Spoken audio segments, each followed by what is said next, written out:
Good morning সবাইকে, আবার একটা নতুন ব্লগ নিয়ে চলে এলাম। আজকে ব্লগটা একটু অন্যরকম। আজকে আমরা ঘুরতে যাচ্ছি। আবার কোথায় যাচ্ছি? পাহাড়ে ঘুরতে যাচ্ছি। তো সেরকমই খুব মানে এই প্ল্যানটা একদমই হঠাৎ করেই হয়েছে। তো আমাদের যেরকম হয় আর কি সেরকম হঠাৎ করেই প্ল্যান হয়েছে। আর মানে ঠিক রাত্রির 1টা নাগাদ প্ল্যানটা হয়েছে আর আমরা 4টে নাগাদ বেরিয়ে পড়েছি। আর আমাদের না এই ধরনের প্ল্যানগুলোতেই সাকসেসফুল বেশি হয়, তার কারণ ওই যাবো কবে সেটা আগে থেকে ঠিক করে রাখলে কোনো দিন যাওয়া হয়। যেতে যেতে একটা জিনিস চোখে পড়লো, তাই তোমাদেরকে শেয়ার করছি। এই যে দেখো দূরে এটা দেখা যাচ্ছে, এটা একটা ফ্লাইওভার। এটা হচ্ছে বাগড়াকোটে ফ্লাইওভার। এটা নতুন হয়েছে, যার জন্য এটা এখন নতুন একটা টুরিস্ট প্লেস হয়েছে। দেখি পরে একদিন সময় করে যাওয়া যাবে, আর তখন অবশ্যই তোমরা ব্লগেও দেখতে পাবে। আর ওই যে সকালবেলা ওদিকে উঠেছিলাম না, তো সানবিকে আমরা তুলিনি, তো এখন সানবিকে ঘুমন্ত অবস্থায় ড্রেস পরিয়ে আমরা নিয়ে এসেছিলাম। আর হালকা ঠান্ডা ঠান্ডা তো রয়েছে, জানি না রাত্রেবেলা গিয়ে কীরকম ঠান্ডাটা পাবো। তো ওই জন্য সানবি সারা রাস্তা গাড়ি ঘুমাতে ঘুমাতে এসছে।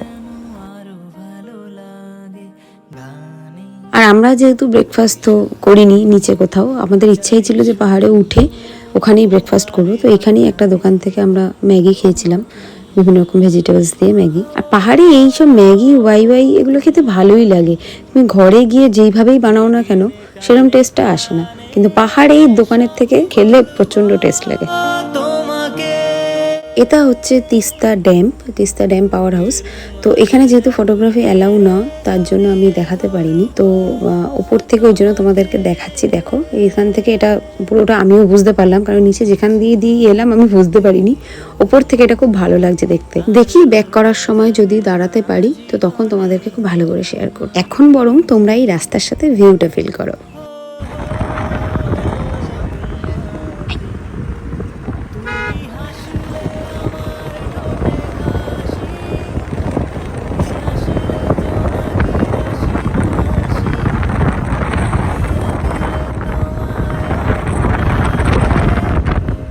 এত সুন্দর ভিউ দেখে না আর না দাঁড়িয়ে থাকতে পারলাম না, তাই এখানটায় একটু দাঁড়ালাম। আমরা এসেই গেছি কাছাকাছি, আর বেশিক্ষণ না, হয়তো আর 5 থেকে 10 মিনিট লাগবে আমাদের।